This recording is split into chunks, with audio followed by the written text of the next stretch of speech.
barbershop conversation, guys. Feel free to hit the subscribe button. Don't forget to join the Patreon. And this is something that I want to talk about, but I want to talk about it a little bit away from the fight because I would have probably not have been as concise as I wanted to. And shout out to True Boxing Talk. They spoke about this too on their show, but I want to gift the boxing community an isolated uh, video on this topic. You know, LeBron James has the shop. Uh, Russell Westbrook does it his way, undeterred. Deontay Wilder does it his way. Floyd Mayweather does it his way. And the list can go on and on and on. And Jamel and Jamal Charlo, let them do it their way. I see a lot of titles. I'm on Instagram. They need to be humbled and no. I just believe that if you can't meet a grown man where he is most effective, you're an inferior man. If Jamel and Jamal Charlo feel they're at their most powerful moments, is when they're who they are. Let them be who they are. You know, in order, sometimes when you're in a room full of sharks, you got to be the water. You know, and you need to sit and think about that analogy or that metaphor. You don't necessarily have to be the shark amongst sharks. You know, you can control them by being the water. You know, and it's not a matter of control, but society don't want to see these black men escalate their power, show their power, and more importantly, believe in their power, believe in their strength. And we're gonna talk about. People say it's always about race. Listen. Don't let these people in these comment sections and people doing videos let you distract you from being black in America. All right. He's Fred always talking about race. It is about race. You know, there's still graffiti on the same building as when I walked to school. It's just a new person wrote it. You know, South Central is still South Central LA. And Jamel and Jamal Charlo, don't change. Be who you are. You know, people got to understand. You got to meet people where they're at. You know, that is one of the greatest talents or assets you can possibly possess in life. Stop going around thinking you can change people. You know, like you're a god, or you have this god-like complex. You know, meet people where they are. You know, you can offer advice and be of assistance, attempt to be an asset, but allow people to be themselves. Obviously, do you want bad people to become good, good people to become great, great people to become gods? Yes, we all want that in life, you know. And yet, at the end of the day, you have to allow them to navigate their course. They're going to do it in their own time and space, you know, but looking down upon a person when they believe they're at their greatest heights, and I've said this in multiple videos, um,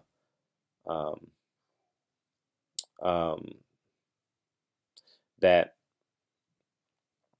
in order to be a great man, you must first be a great black man, and that goes over a lot of people's head because we all have to assimilate in this society. No one is removed from that. We all have to assimilate to some degree, whether you're stopping at a red light, or whether you're opening up the door for any color of woman, or whether you're conscious that you're the only black person in this room. You know, that's just the realities of it. It has different levels, and I saw Jamel and Jamal Charlo. I saw them in tough fights. People say they had to have good sportsmanship. They had to do. See, I'm always 100% of the time I accept things for what they are. I mean, sometimes I have emotional attachment, but when I detach myself from the situation, I always accept things for what they are. I get emotional and I could possibly make wrong decisions. That's why I didn't make this video Saturday night, because I saw it in the comment section. People like, oh, I'm glad they lost and this and that. And I think it's just rather essential that we pay homage to the alpha in us. Be great at being you. If you are a um, loud, proud man, and in this example, black man like Jamel and Jamal Charlo, be that. If you are a calm, cool, and collected guy that intakes information and moves in silence, be that guy. Because I know in team sports, with everyone is guilty of this. Like you want the quiet teammate to be loud, and you want the loud teammate to stay more calm. Like we've all been guilty of that in team sports. And as we get older, we realize that that's just who they are. That's just who if God has created over 7 billion spirits on this world right now. That's who we are. And it's it's to the point where we have to own it. And more importantly, we have to own it. We have to. I don't like this cookie cutter black man ideology that we have in the society. And black people have adopted it. Ain't no cookie cutter black man in this society. It's do it your way. You have a family to protect. You have a last name to preserve. And you have bounds and leaps of opportunities in terms of what you desire in this world. Is it limitless? No, but we say that to invoke hope. Like you can be anything you want in this world. Is it reality? No. I'm a 5'7" guy. I can't compete on a consistent basis on an 82 game schedule because I'm not good enough. I wanted to be a professional basketball player. I wasn't good enough, and that's just the realities of the beast, So what do? I play on the weekends and I kill men that are my age just because I'm in shape. I don't have the talent level that I have, but I'm just in better shape than them, So that's where I draw my strength from now, I wasn't good enough to be the next Isaiah Thomas, and yet we use the term you can be anything you want to invoke hope, and hope is powerful. Hope is a belief unseen but spiritually felt, and I don't want people believing that they can chase what they want by not being themselves. They became world champions being themselves, being loud, proud, quote unquote, the villains of boxing. It worked then. And now people are saying, oh, the sky is falling. They lost one fight by one round, basically. In my humble opinion, it was one round either way. I'm talking of Jamel Charlo. He lost one round, 7-5 to a draw, 7-5 to a draw. I'll accept in any direction as it relates to this fight. Um, I think they need to embrace themselves and allow people to respond to them the way they want to respond. Jamal Charlo donated 10 bikes for every jab he threw, not landed. And we know he's the king of jabs. You going to Costco? All right. He's the king. He's the king of jabs, So 10, matter of fact, yeah, 10 bikes for every jab he threw. I don't know how many jabs he threw, but we know he has the best jab at 160. More, excuse me, Triple G has a hell of a jab. He has one of the top 2 or 3 jabs at 160. So and I leave that arbitrarily. I, you know, I just don't want it to be a debate in the comment section. So I'll say this. I'm uncertain if the Charlos are going to get this video. They check in every now and again. Jamel has acknowledged me. Actually, I told you guys in the video, but my channel was much smaller then. He appreciates the stuff I do on real estate on this channel, and I thank him for it. And I'm always honest with Jamel and Jamal Charlo. Always honest. Always. I do it in a tone that's relatable to them. Always and I tell you this, I always throw away the first question the media guy asks when he's doing one-on-ones and all that. People invest too much energy in like the first and the last question. It's a greeting and a salutation. Like it's like hey, how's everything? Oh man, those some fly kicks, whatever the case may be. Then you get to where you need to be. You know, I think they have a great understanding of how to be successful in this game. Have they had the example previous of them to execute it? No, none of us have, because this is the first generation of black wealth in America. We wasn't civilians in America till after the Vietnam War. And every 35 years or 25 years they have to renew the Voting Rights Acts of 1965 or 1968. Excuse me. So understand that when you're always and I fall short sometimes too. As I'm speaking to you, I'm talking to myself as well. I'm not perfect at this either. I make tons of mistakes.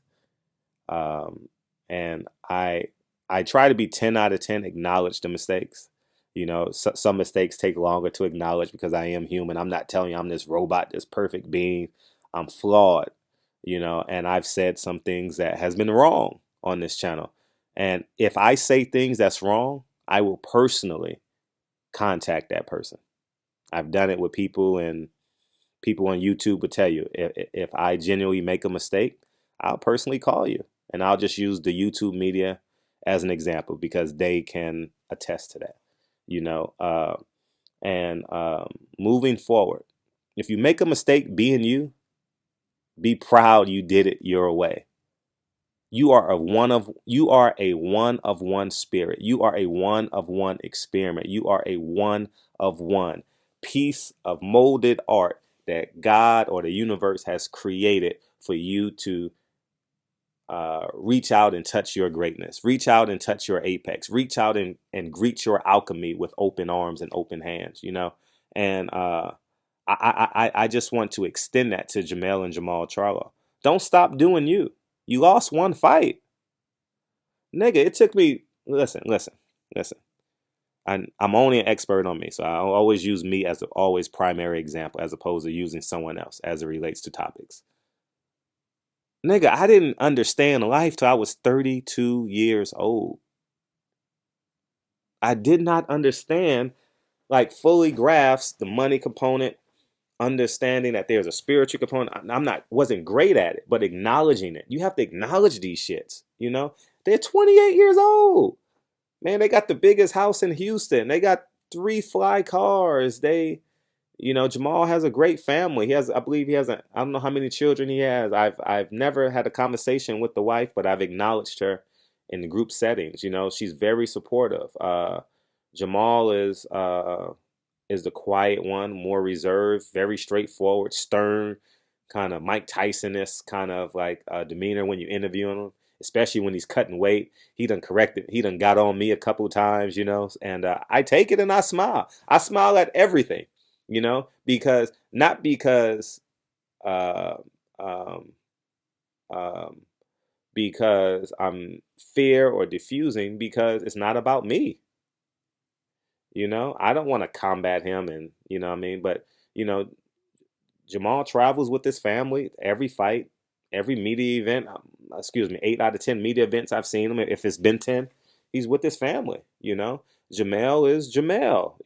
He's you know.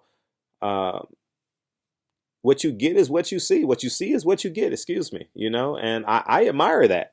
I don't ever want them to stop being themselves. I will always say I would love to follow them for 24 hours and just because their personalities, like who, like I'm fortunate enough that I get to hang around Russell Westbrook maybe 2 or 3 times every summer because we have the same stylist. He's a different kind of guy. I trained his wife in high school. They wasn't attached then, but Nina Earl. I trained her for 2 years in high school. Had a great personal relationship with her. It was only Saturdays when I trained her, but what I'm saying is, they're polar opposites. She's calm, very graceful, smoothest, and I get a chance to talk to Russell Westbrook. He's intense all the time, and it's always by accident.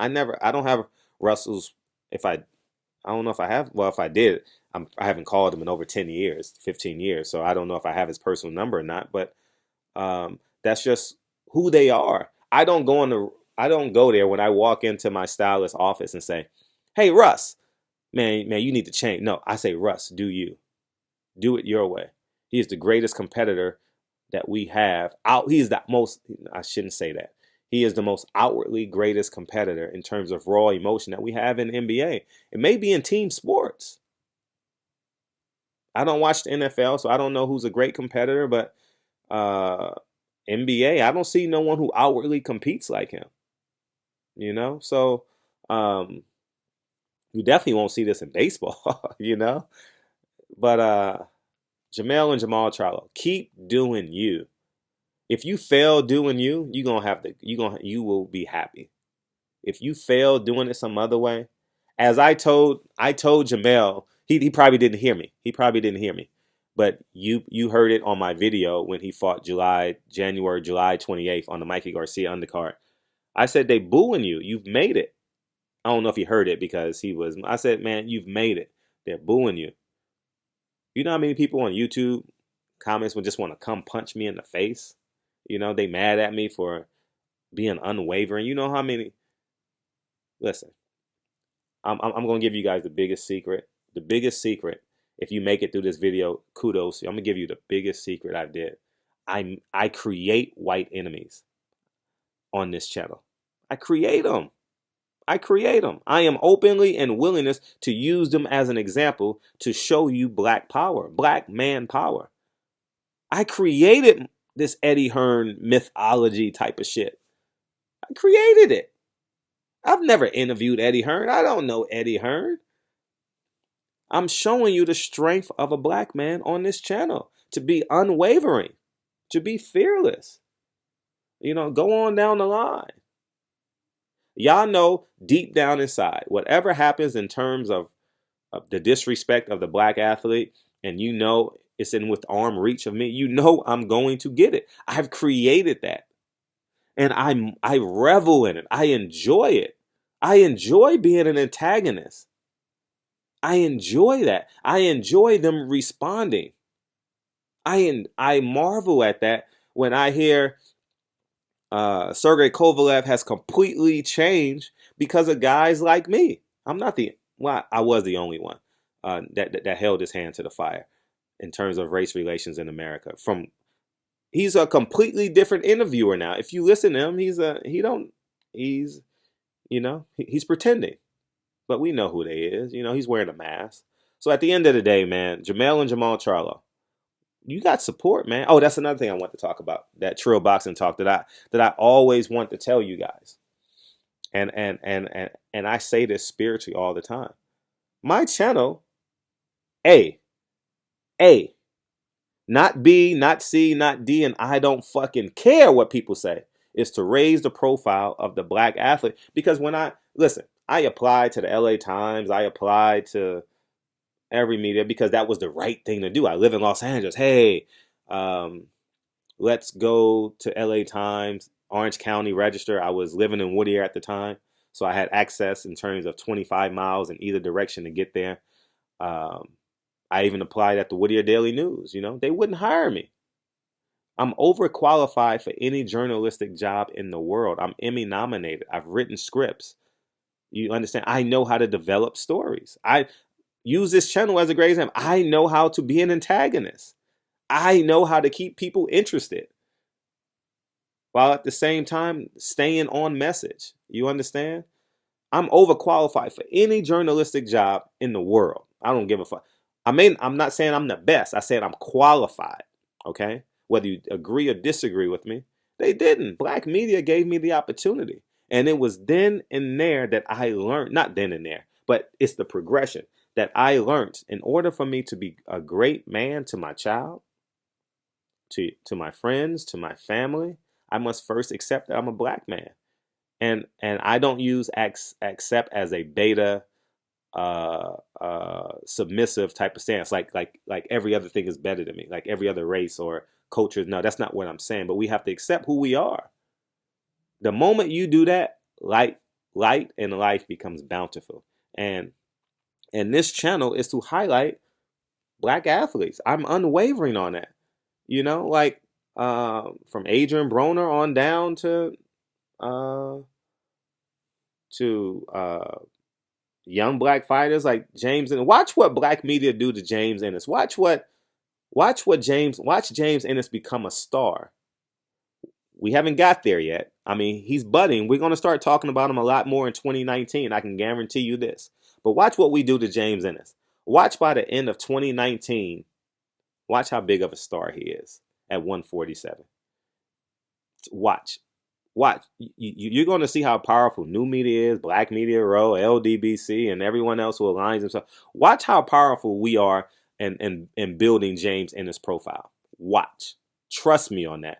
And that's going to be a great example because he wasn't a star prior to us.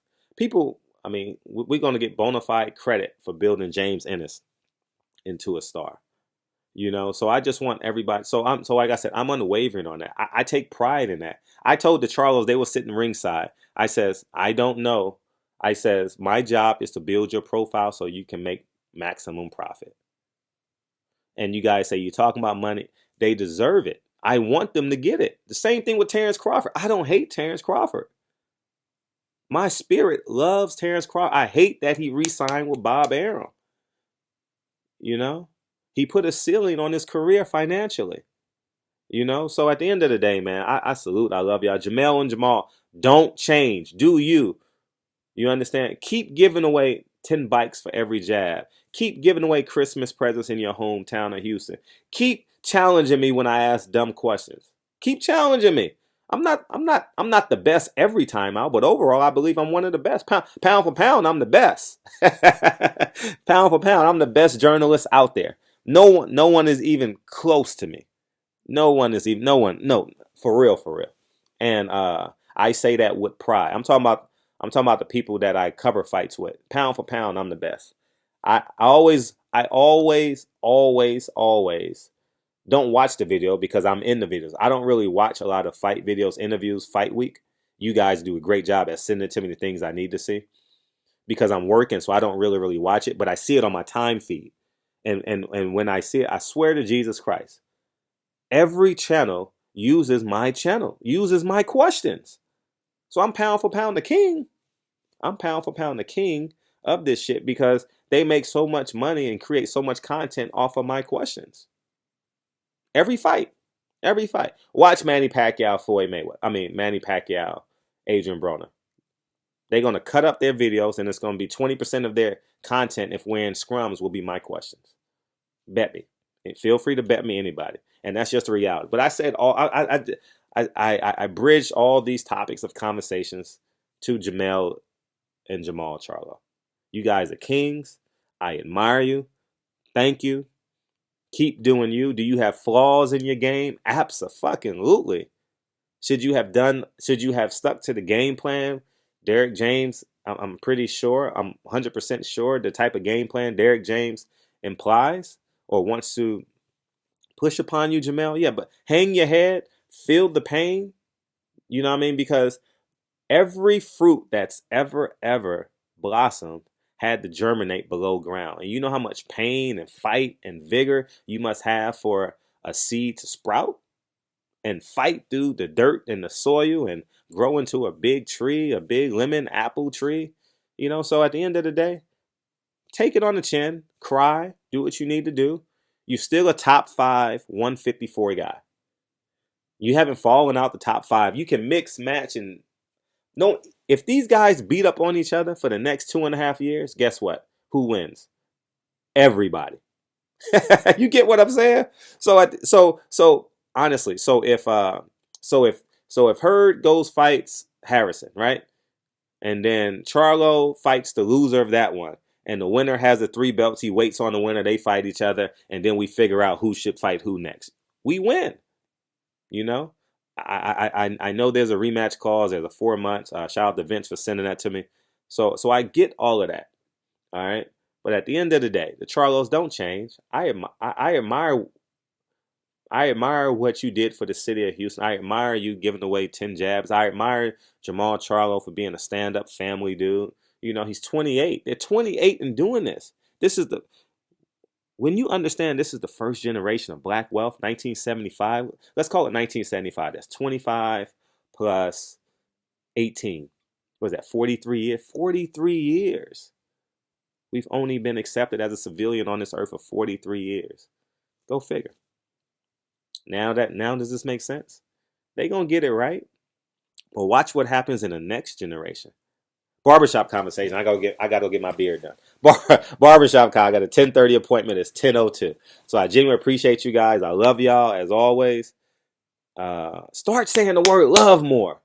All right. Critique these motherfuckers. Drill them. What the fuck they did wrong. I'm not by any. See, don't misconstrue my overall message with my ISO message. Jamel Charlo fucked up. He should have went to the body. He should have countered. He should have been an athletic, physical bastard in this fight. We all know that. He would have won the fight and warmed down. But he didn't.